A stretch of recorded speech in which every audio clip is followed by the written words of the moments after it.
Hi everyone and welcome to Gossip Lad inside stories. दोस्तों, अगर आप इस चैनल पे न्यू हैं तो आपको बताती चलूं कि गॉसिप लैड एक ऐसा चैनल है जहां से आपको बहुत सारे फैक्ट्स, इंटरेस्टिंग इन्फॉर्मेशन और बहुत सारी इनसाइड स्टोरीज मिलती रहेंगी। तो आज की हम अपनी इनसाइड स्टोरी में डिस्कस करने वाले हैं अबाउट अ रॉ मिल्क, यानी खुला दूध।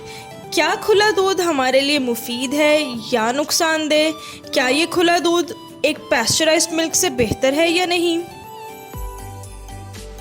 तो चलते हैं दोस्तों अपनी वीडियो की तरफ, लेकिन उससे पहले अगर आप इस चैनल पे न्यू हैं तो चैनल को ज़रूर सब्सक्राइब कीजिएगा और साथ ही साथ बेल आइकन को ज़रूर हिट कीजिएगा ताकि आने वाली हर न्यू नोटिफिकेशन आप तक मिल सके। तो दोस्तों चलते हैं अपने टॉपिक की तरफ दोबारा, जो कि था व्हाट इज़ रॉ मिल्क, खुला दूध क्या है।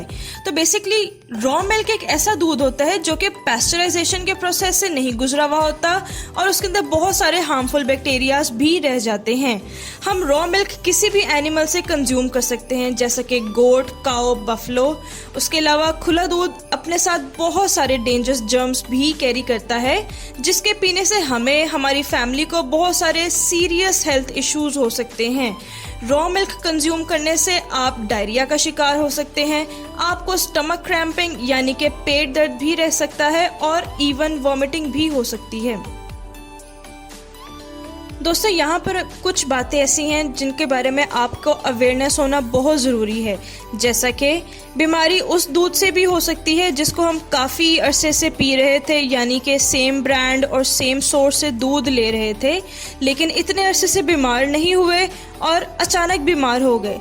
लेकिन हर बंदे की बीमारी की अलामत डिपेंड करती है कि किस टाइप के जर्म्स थे, कितनी अमाउंट में मिलावट हुई हुई है उस दूध के अंदर, और ये हर शख्स की कुव्वत मुदाफ़त पे भी डिपेंड करता है कि उसकी बॉडी कितने इम्यूनिटी सिस्टम डेवलप कर रही है कि किसी भी जर्म से जो है वो फाइट कर सके।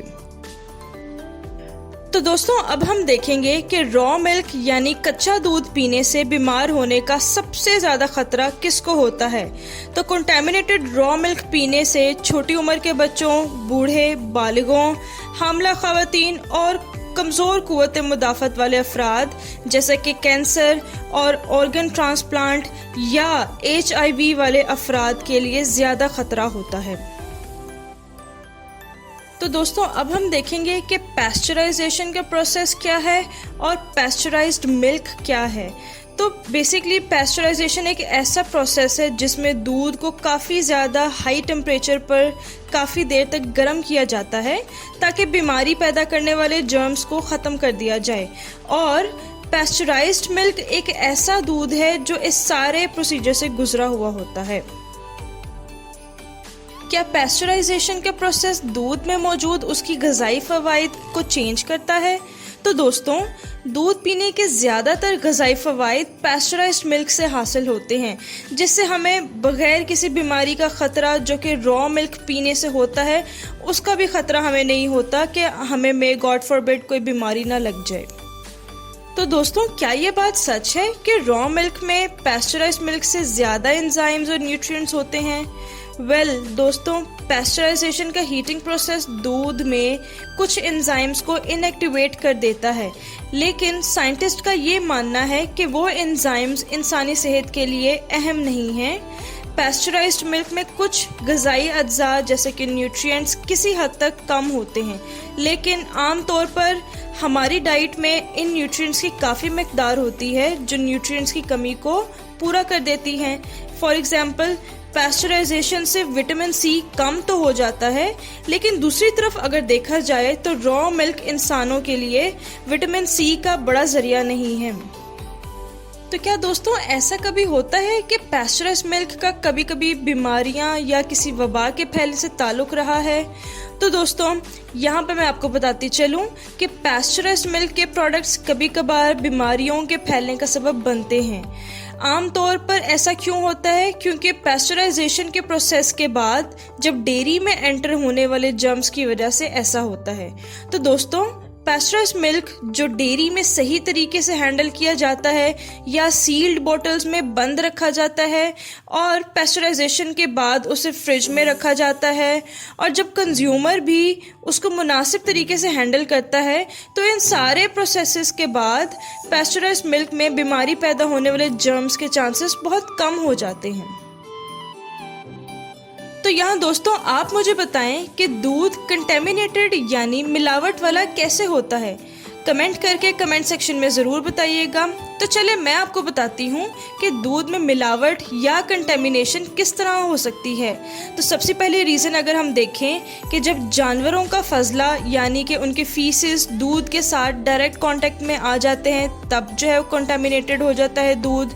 दूसरी रीज़न ये हो सकती है कि हम कोई गाय बीमार हो या उसे कोई बीमारी लगी हो तो कंटेमिनेटेड हो सकता है। कुछ ऐसे बैक्टीरिया जो जानवरों की स्किन पर रहते हैं तो उनसे भी दूध में कंटेमिनेशन हो जाती है। और फिर दूध के प्रोसेसिंग प्लांट्स में अगर अनसैनिटरी कंडीशंस हैं यानी कि साफ़ सुथराई नहीं है तो तब भी दूध कंटेमिनेटेड हो जाता है। और कुछ डेयरी वर्कर से भी कंटेमिनेशन हो जाती है, जैसा कि उनके गंदे कपड़ों या जूतों से राब्ता हो जाए तो इस पर भी दूध कंटेमिनेटेड हो जाता है। क्या दूध में कोई बिल्ट इन सेफ्टी मैकेनिज़्म होता है जो कि बैक्टीरियल कंटेमिनेशन को रोकता है? हरगिज़ ऐसा नहीं होता।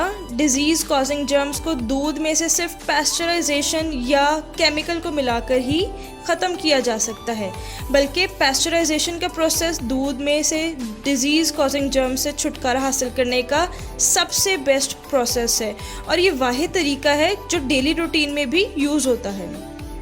दोस्तों अक्सर लोग ये सवाल ज़रूर करते हैं कि मेरा किसान रॉ मिल्क में मौजूद बैक्टीरिया के लिए लेबॉर्ट्री टेस्ट करता है तो क्या ये महफूज नहीं है?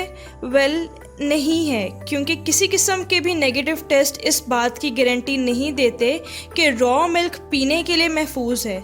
ऐसा दूध जो एक दिन तो बिल्कुल ठीक है, ज़रूरी नहीं है कि वो अगले दिन भी ठीक हो।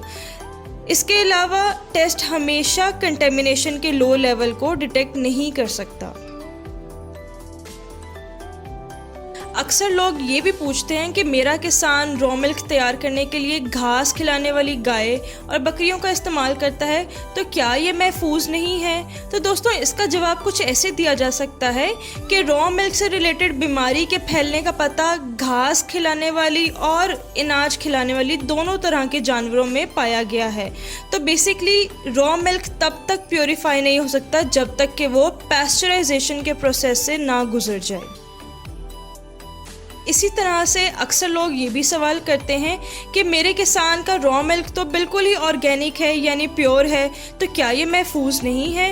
तो दोस्तों रॉ मिल्क चाहे कितना ही ऑर्गेनिक क्यों ना हो, इसमें हमेशा कुछ ना कुछ हार्मफुल जर्म्स ज़रूर रह जाते हैं। तो बेहतर ये है कि हम पैस्चराइजेशन का प्रोसेस अपने घर में भी कर सकते हैं। लाइक सिंपली आप दूध को उबाल कर बॉयल कर भी हम उसको कंज्यूम कर सकते हैं instead of using the raw milk. तो दोस्तों वीडियो के आखिर में मैं आपसे यही कहूँगी कि अगर अच्छी कीमत पर दूध दस्तयाब है तो मुनासिब तरीके से पैस्चराइज्ड दूध का ही इस्तेमाल करें। उसके अलावा घर में भी आप अच्छे तरीके से पैस्चराइजेशन करें।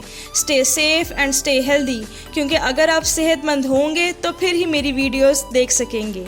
Keep visiting our channel because many new videos are on the way. Till then, take care.